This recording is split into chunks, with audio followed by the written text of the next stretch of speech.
Mga kapasyon, magandang araw. Huwag galoing manood, pag-subscribe sa aking YouTube channel. At linggo-linggo po'y mabibigay ako ng dagdag kaalaman para sa ating, especially sa ating mga backyard racers na gusto matuto, gusto maragdagan yung kaalaman sa pagmamanok. Maraming salamat. Kita-kits tayo, mga kapasyon.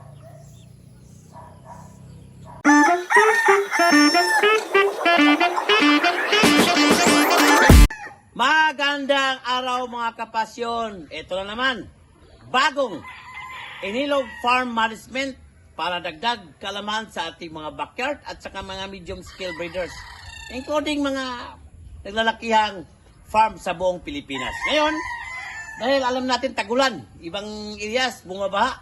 Dito sa atin halos araw-araw umulan. Kaya nga, bago lang namin na grass cutter yung sa cord area, ito, yung grass cutter naman kami ulit. Dahil ang bilis tumubo ng mga grass, no? Alam naman natin pag umulan, yan ang mga mas lalo silang tumutubo.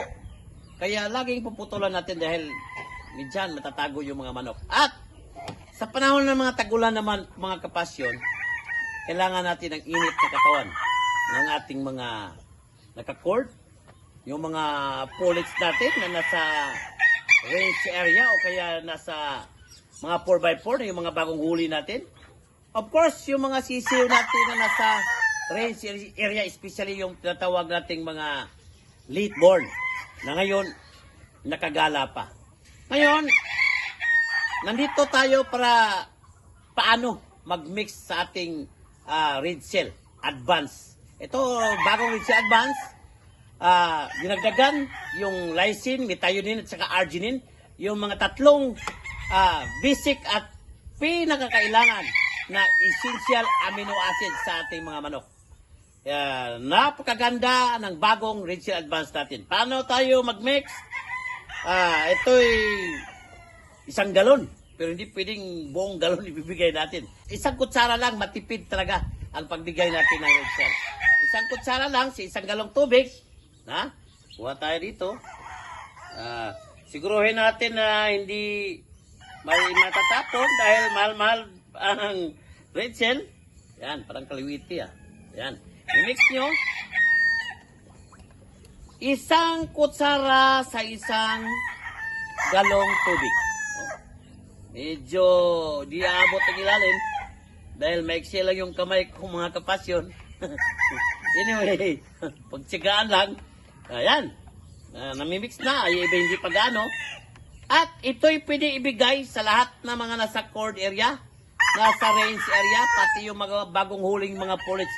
At saka yung mga ipiprepare natin na mga inahin na gagamitin natin for incoming breeding season. Kasi July ngayon, mga August, vaccination na ng ating mga materyales, yung gagamitin natin for breeding.